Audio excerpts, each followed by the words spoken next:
Want to know how to make a glitter Christmas ornament? Yes! Then stay tuned for this step-by-step tutorial on how fast and easy it is to make one of these.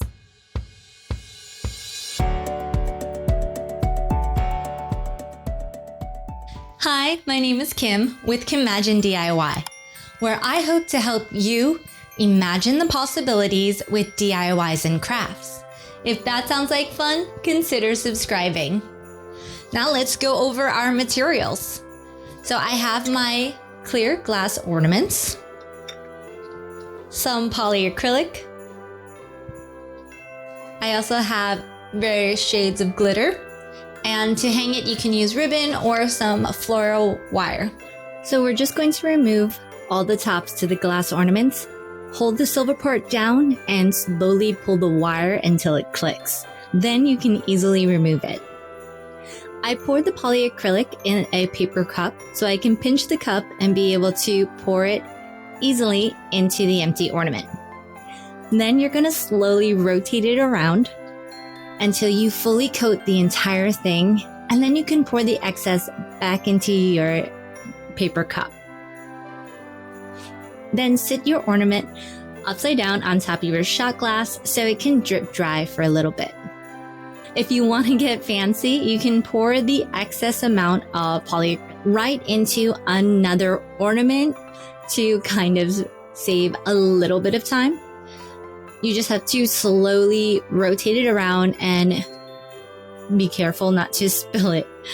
You still have to pour a little bit of the excess back into the cup so you can be fully upside down.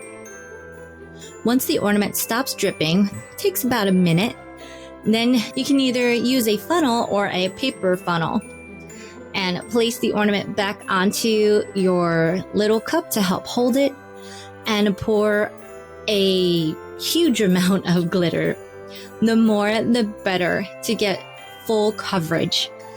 And then same technique, you're gonna slowly rotate it around and see how awesome it covers. It's just shocking every single time I watch it happen. It's so cool. And then once you get towards the top, you're going to pour the excess right back into your glitter container.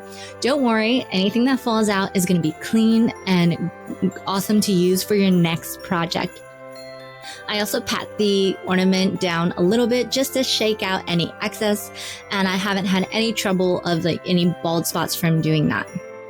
So I absolutely love this color. I have an aqua Christmas, so there's not that many ornaments that is my particular blue. So it was a perfect idea for if you have extreme custom colors for your tree to be able to find the correct glitter for you to match with your set.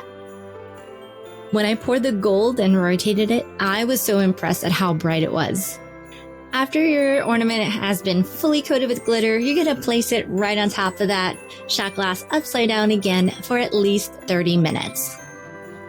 Then it's time to put the ornament topper back on, and you're just going to slowly let the wire clip in, and then you can either use a ribbon, or I had some extra floral wire, so I just made my own hooks with it. So I kind of used a twist tie method to put the wire onto the ornament. And if you have any sharp parts sticking out, I just use the flat part of my pliers to kind of squeeze it down so you don't get poked when putting it on the tree. And for my hooks, I like to do almost like a 3/4 circle so it does not fall off the tree if someone bumps into it. And here's my beautiful little Christmas tree with all the glitter ornaments on it. I was so happy how it turned out. And the best part is you can customize it a million different ways. Thank you guys so much for watching. If you'd like to see more Christmas DIYs, you can click the card right up here, or just click here for what YouTube says is best for you. And don't forget to watch the blooper at the end, and I will see you guys next week. What? I totally forgot what I was going to say.